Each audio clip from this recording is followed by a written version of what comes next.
Hello, guys. Welcome to the show this afternoon.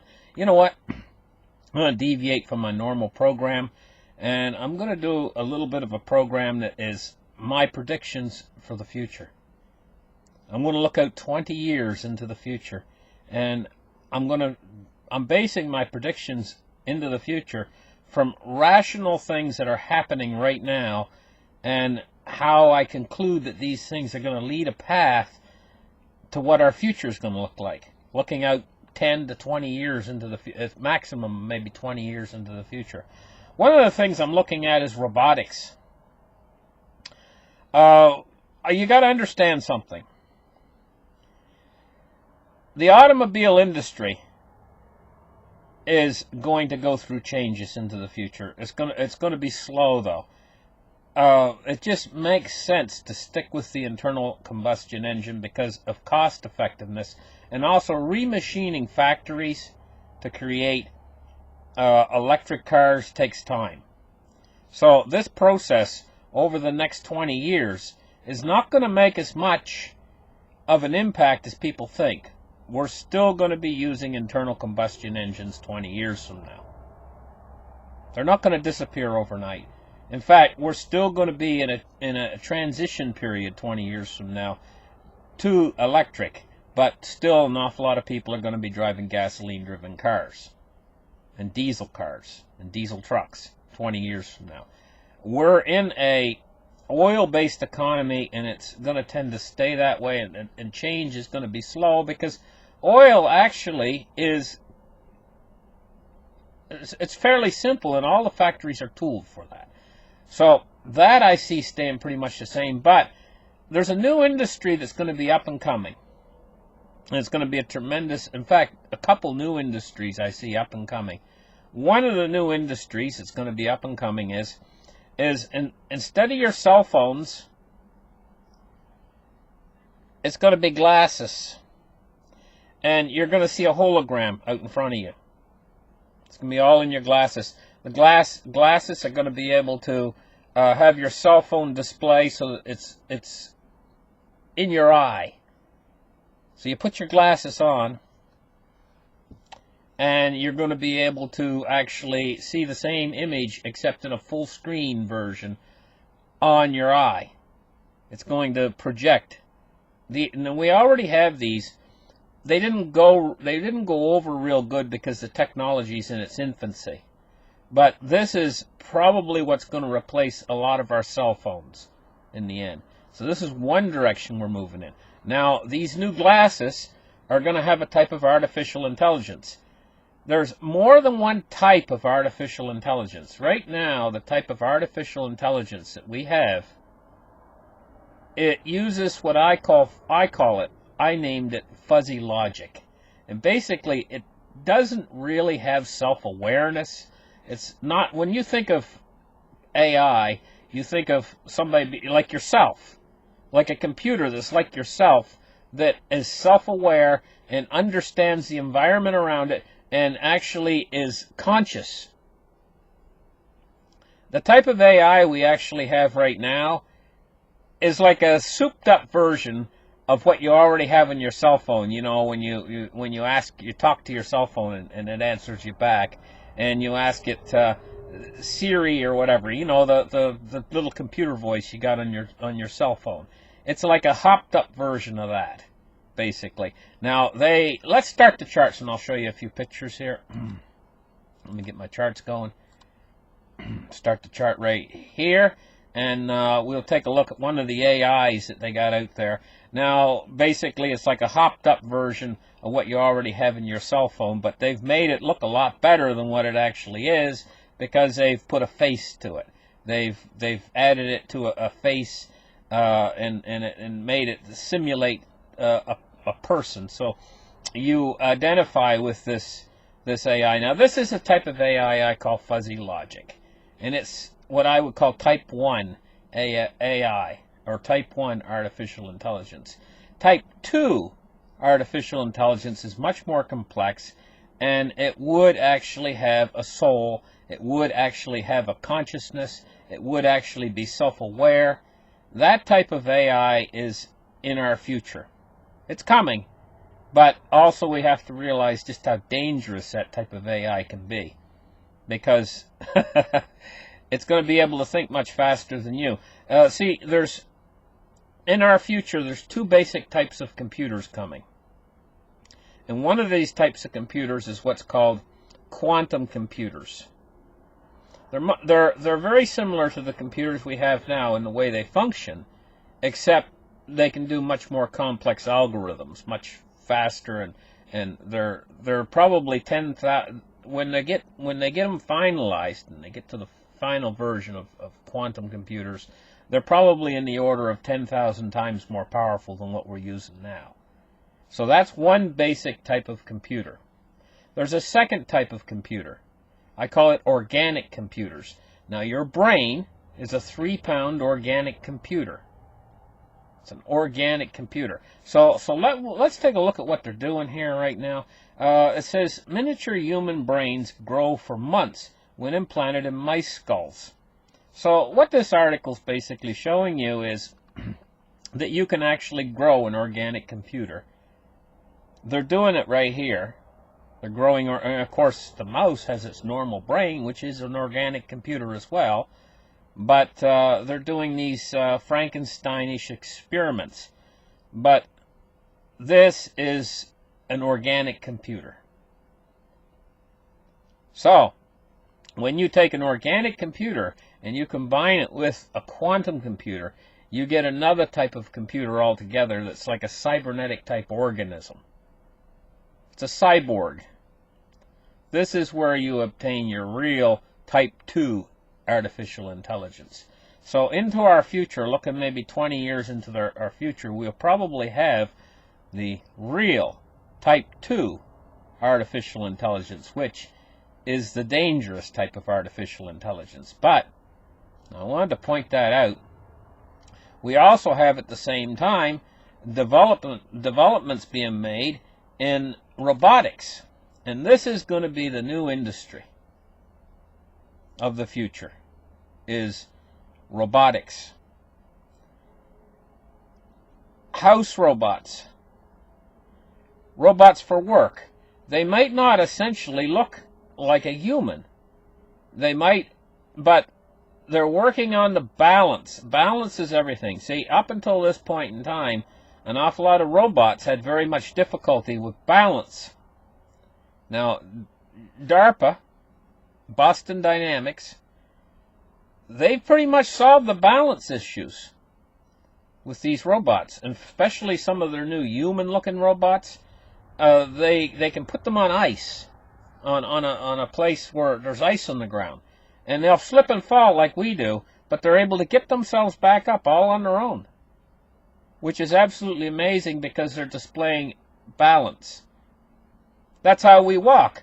When we first learn to walk, when we're an infant, we have to learn to balance ourselves.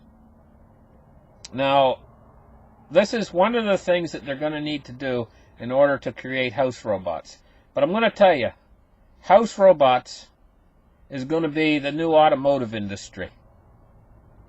Not just house robots, but robots that are going to be able to function when you go someplace. Like if you go to a restaurant and you order a meal, these robots will be able to actually quite literally bring you your meal, take your order, do an awful lot of things, and they're not necessarily going to have to look like a human, but a lot of them probably will be modeled after humans. And in fact, this new industry, household robots, there's so much money involved here, and not just in the household robots, but also we have to understand that there's going to be robots that are used basically as, I'm not going to say slaves, but they're going to be used in the sense that these robots are like you buy it, it belongs to you. You can do what you want with it. And there's going to be a whole new industry popping up. Some of these robots are going to be in the industries that surround the adult sections. You know what I mean? And this is going to be a big industry as well moving into the future. So what we're looking at is we're looking at robotics being a massive industry that's we're in the stages. I'll tell you where we're at with it right now. We're in the stages where the first guys were starting to build the first automobiles. And there's just a few of them around. Like you have to go to the city to see one. They actually put laws in place where the early cars were not allowed to drive because of the horses. They said they'd spook the horses. And they put laws in place where they wouldn't even let them on the road because they said they didn't like them. They said because they'd go pop, pop, pop, pop, pop down the road and make a lot of noise and everything and scare horses. Because the streets were full of horses in those days when the first automobiles were coming in. You could only find them in certain big cities. Rich guys would buy them as a novelty. Well, this is the way with robotics right now.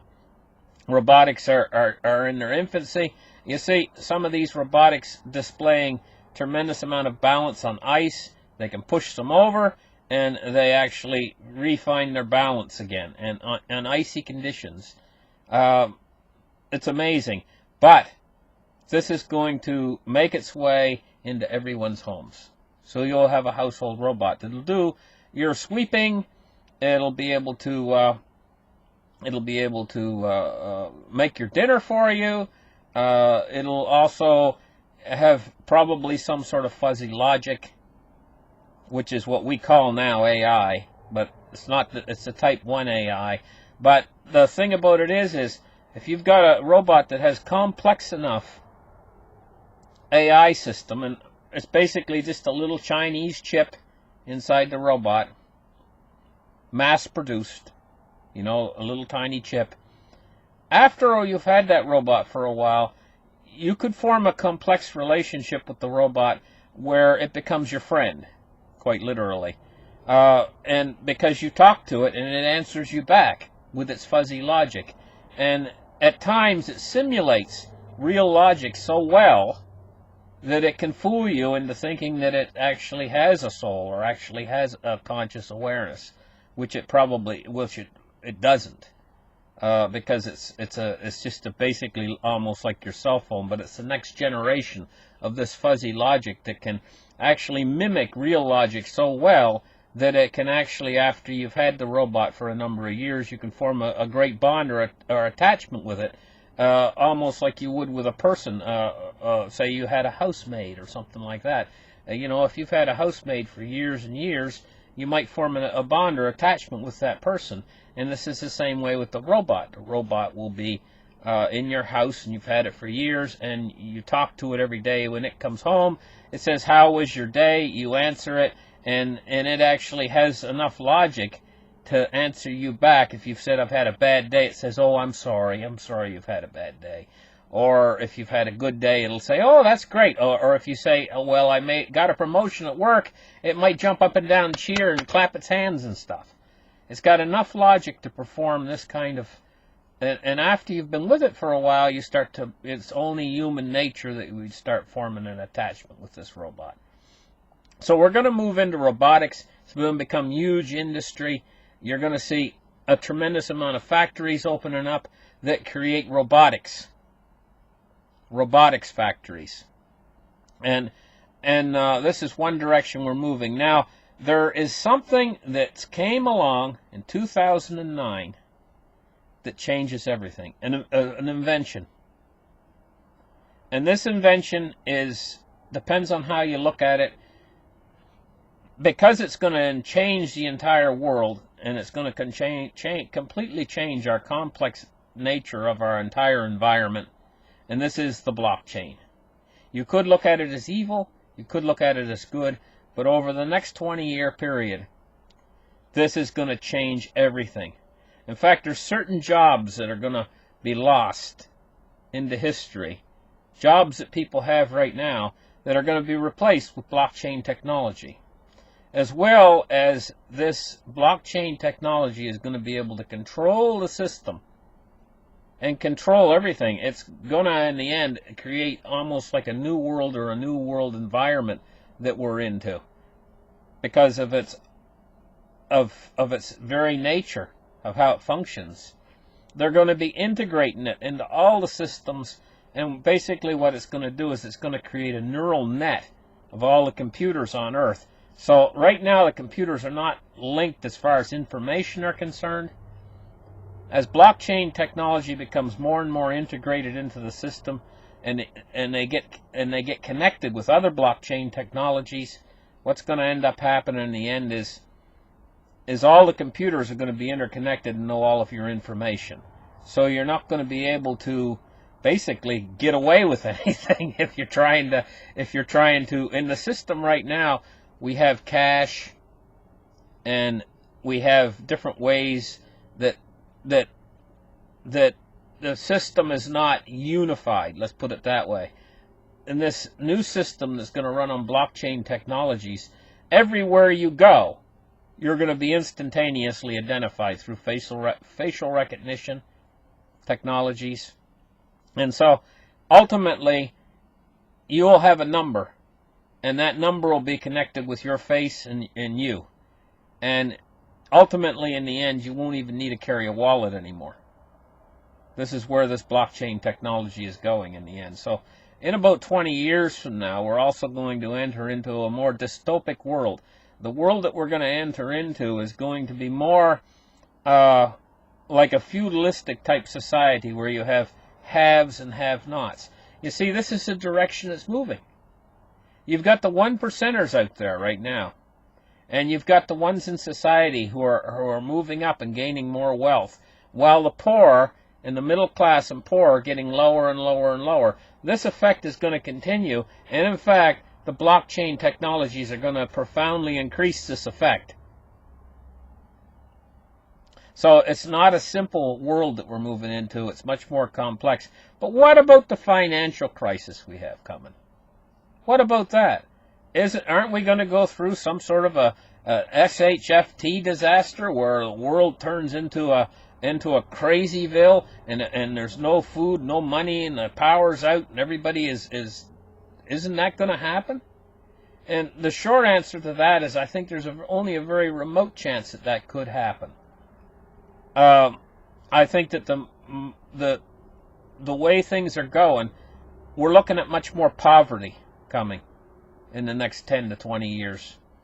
And poverty is going to increase.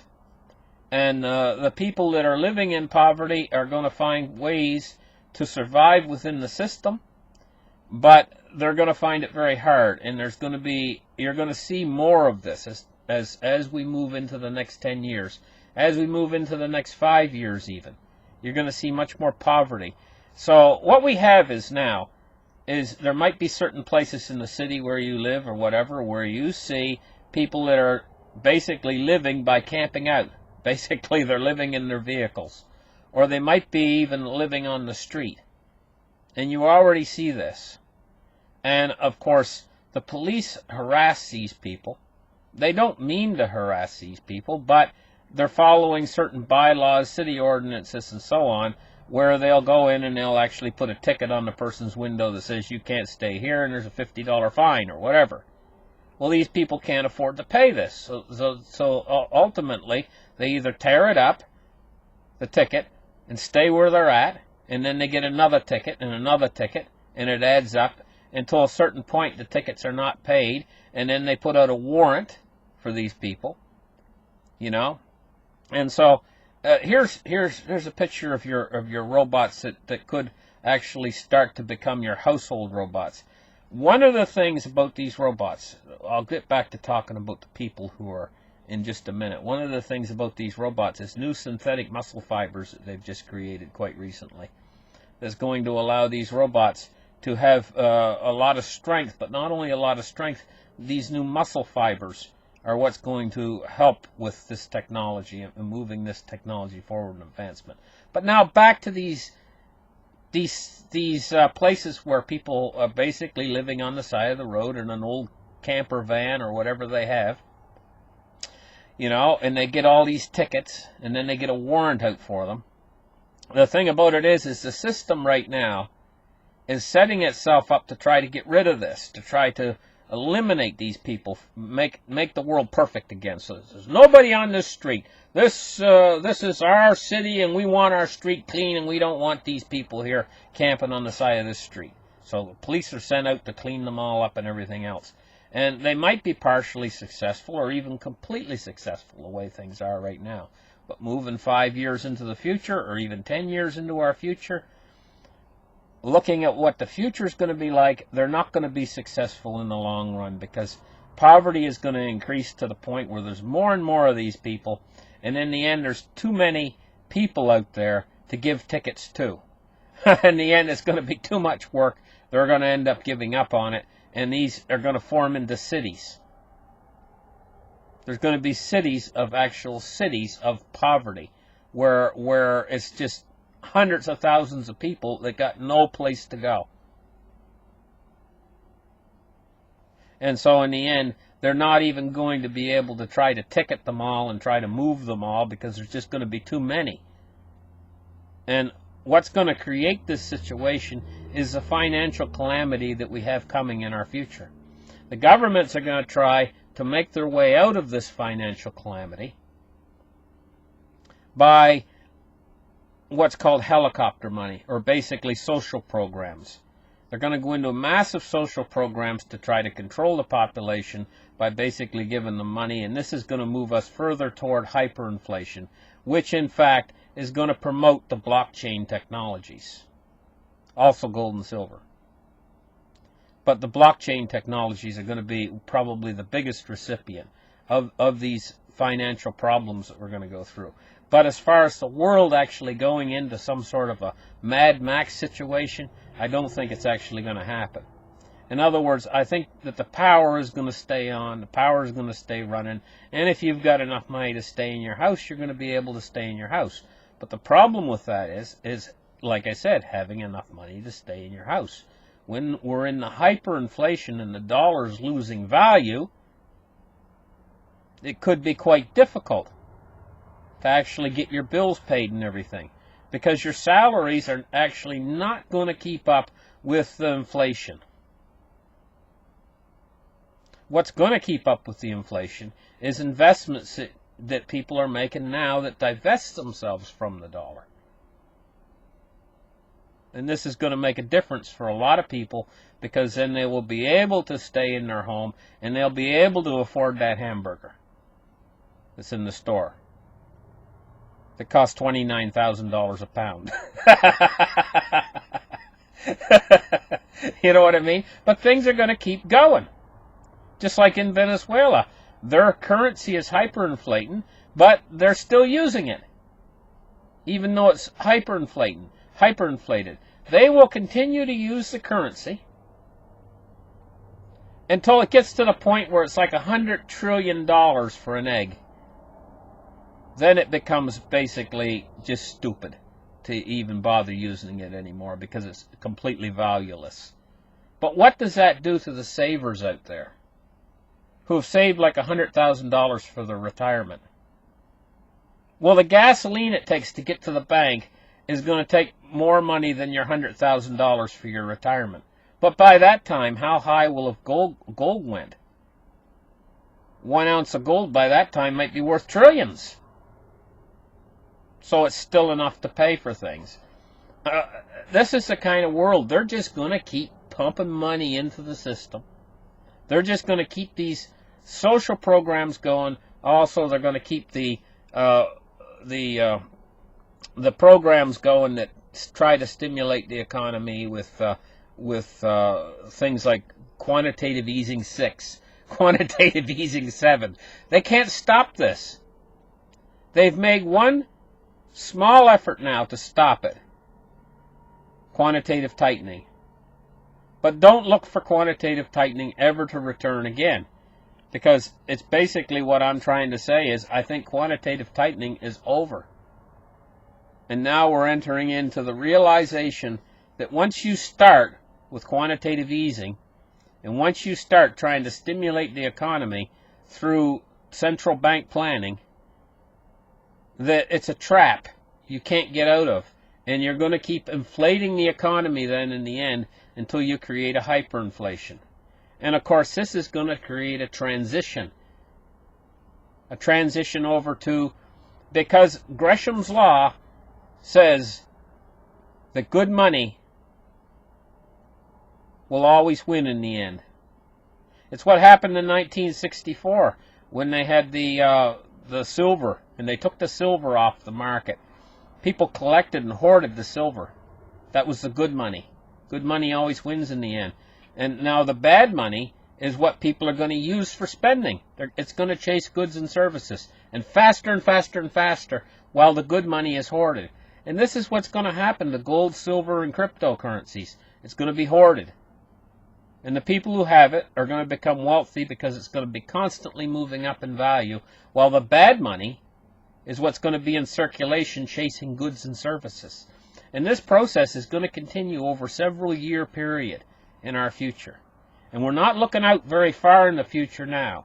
We're only looking a couple years into the future when the fiat currencies start to hyperinflate. Now, we've never, ever been in a situation in the history of the world where all of the fiat currencies are simultaneously hyperinflating. This is a situation that's going to create a transition in our world, and blockchain is going to come in, that's going to be implemented in more and more places, in supermarkets, in government, in here, there, and everywhere in our society.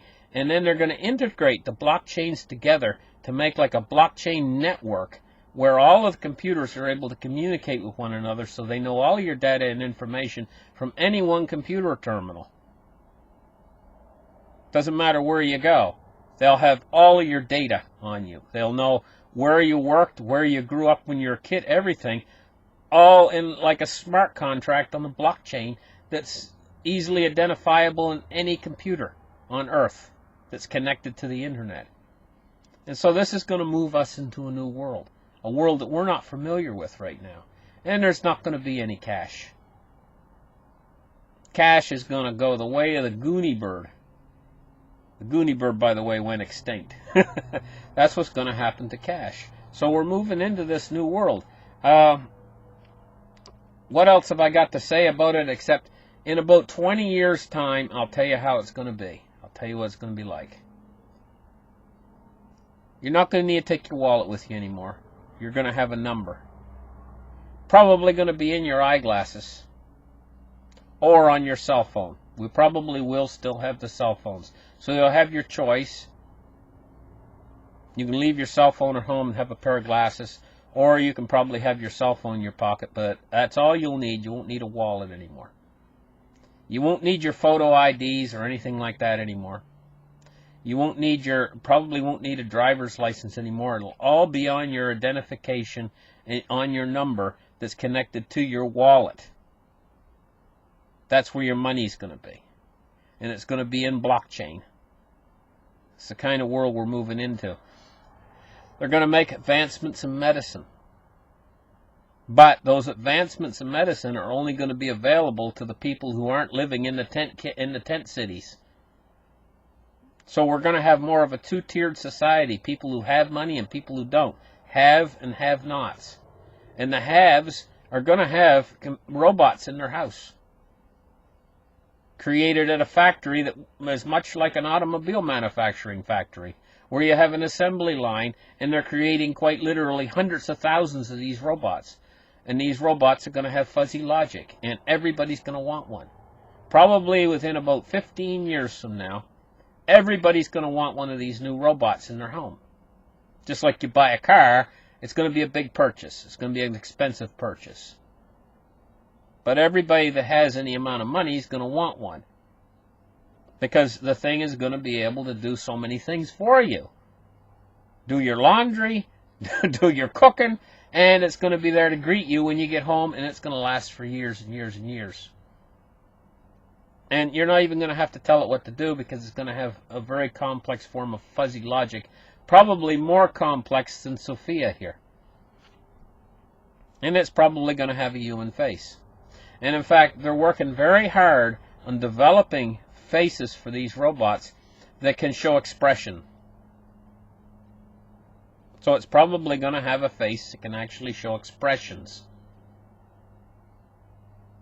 And by this is when the robot comes over to talk to you, and you can see its facial expressions, it's going to be mimicking self-awareness. And after you've been with it for a few years, you're going to probably name it, and you're probably going to start to have a bond of attachment with it, because you're not going to be able to see through that it doesn't have a soul and it's not really self-aware. You're going to start to perceive that it is, that it does.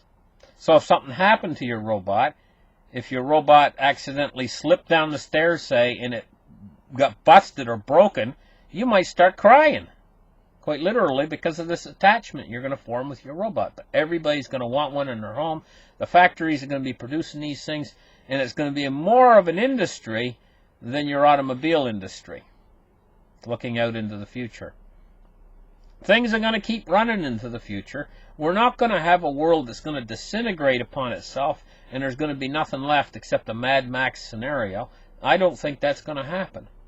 I think we're going to continue on the way we're continuing on, but with this financial crisis integrating itself in, it's going to be something like the Great Depression. It's going to create an awful lot of poverty in the world. But we're going to work our way through this.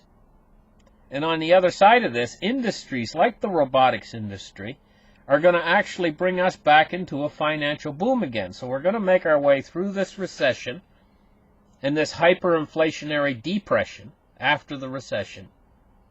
It's going to last a while, but we're going to make our way through it. And then on the other side of this, new industries that are going to pop up are going to make more of the wealth effect and more.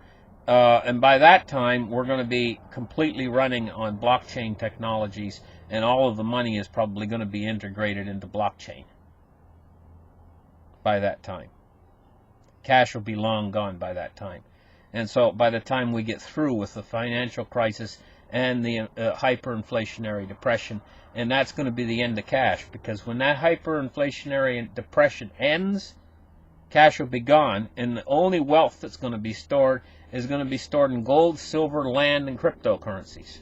So if you don't own one of those things, if you're all in to this old cash system, this old fiat monetary system, you're going to have nothing, and you're going to be in one of these camps, living in an old camper van or something, with probably 30 or 40,000 other people. As far as the eye can see, nothing but broken down vehicles that people are actually living inside. And the people that are in these camps, they're going to have a hierarchical type situation where one guy, he sees another guy and he's got a little bit bigger camper and he thinks that that's luxury. He thinks, oh, you're so privileged to live because you've got a big Winnebago and all I got is an old VW Bug. And I have to try to sleep in the trunk of my Bug, my VW Bug every night. And you got that big Winnebago with that big king-size bed in there. You're rich, he's going to be saying to the other guy.